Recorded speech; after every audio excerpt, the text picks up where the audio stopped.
What's all that racket? Mrs. Mackle sighed as she listened to the sound of the 3 mini Mackles arriving home from school. Pickle and Pocket were really chuckling. Pocket was telling Pickle his embarrassing story that day. "You know Fred from my class? We were on the same side for leapfrog.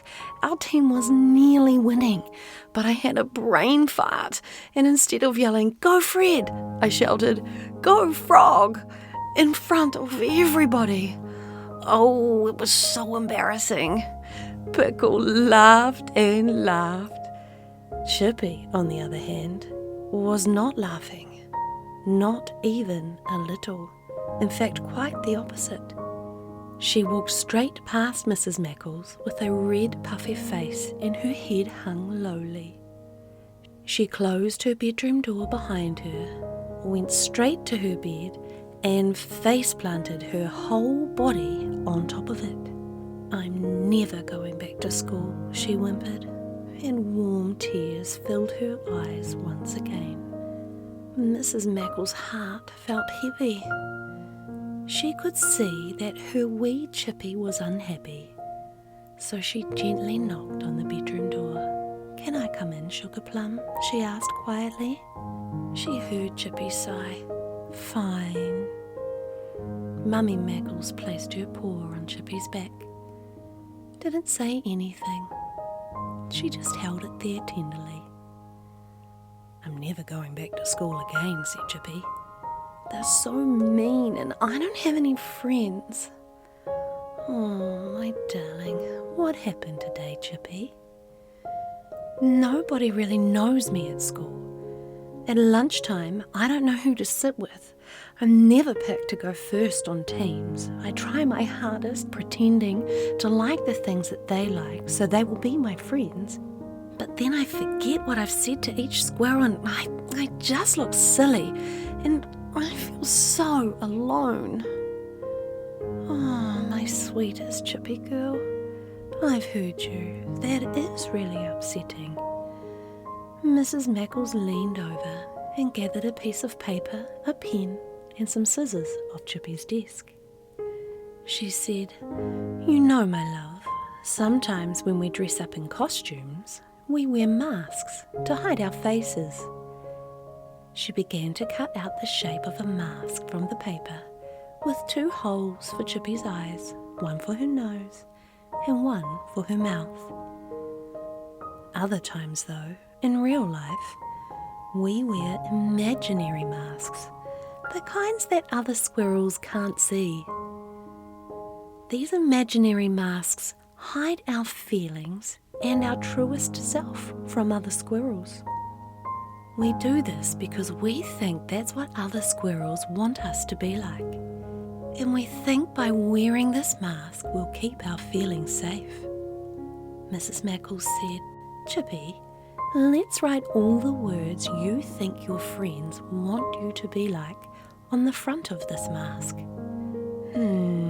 Chippy mumbled as she began to think. Funny, clever, popular, smart, athletic, pretty, friendly, likes all the things they like. Said Mrs. Mackles.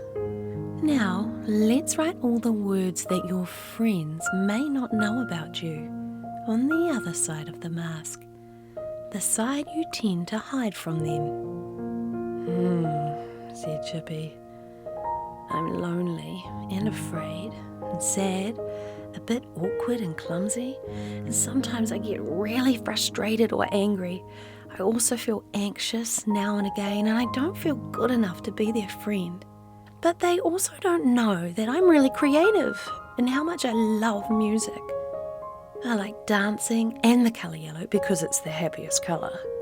And I love my family and my cousins. Also, I'm a really good friend, and I have this great big heart that just wants to be loved." "Oh, Chippy, slow down. I can't keep up. You're too wonderful." When you're wearing your imaginary mask, it's like you're pretending to be somebody else and pretending to feel something that you don't really feel. And it means other squirrels can't get to know you, and they don't know how to be your friend. So eventually, they stop trying. Perhaps this is why you're feeling a little alone. All squirrels have things hiding behind their imaginary masks, and you don't have to share all of yourself with everybody.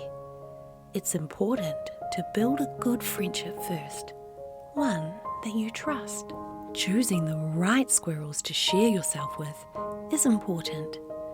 We need to learn what the right type of squirrels are to do this with.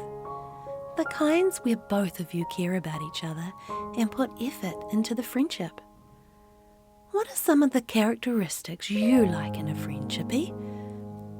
I like when squirrels are caring and ask how I am, when they are kind and include me and care about my feelings, when they are patient and thoughtful and friendly.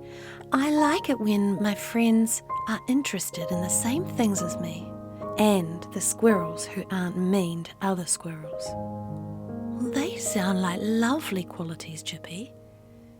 You see, once you have found these qualities in another squirrel, slowly you can share the real you, the you that's been hiding behind your imaginary mask.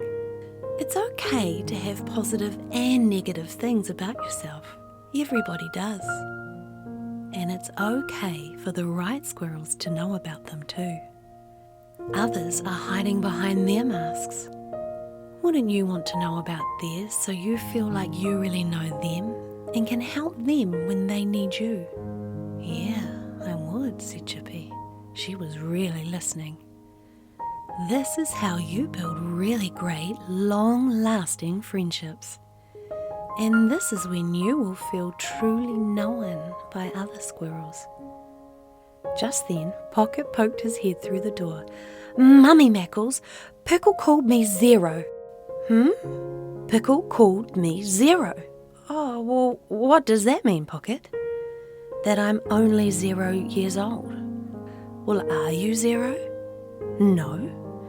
Is what Pickle's saying the truth about you? No. So, does it matter? No. And off he scurried to the pantry for another nibble.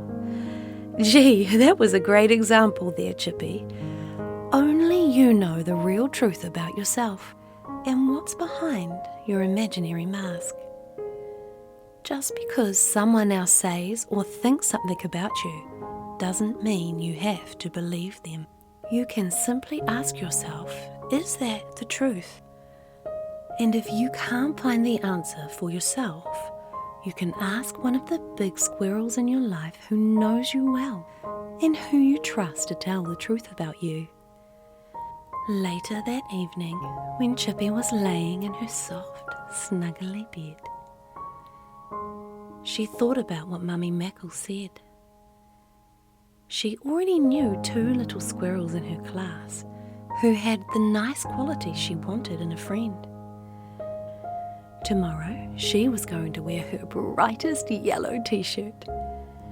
She was going to tell them that that was her favourite colour. She wanted to start letting them see some of what's behind her imaginary mask, so that they could get to know the real Chippy. She felt a warm smile curve her lips and a wave of calm float through her body. She was feeling a sense of relief because she knew now that to make really great friendships, she had to be herself and not try to be like anybody else. All of a sudden, her body felt tired. Her arms and legs sensed a weightlessness throughout them. She stretched her toes and relaxed them completely. Her eyes felt drowsy and sleepiness washed over her. Her mind was calm and muted. Every part of her felt free and easy. Her dreams were waiting for her.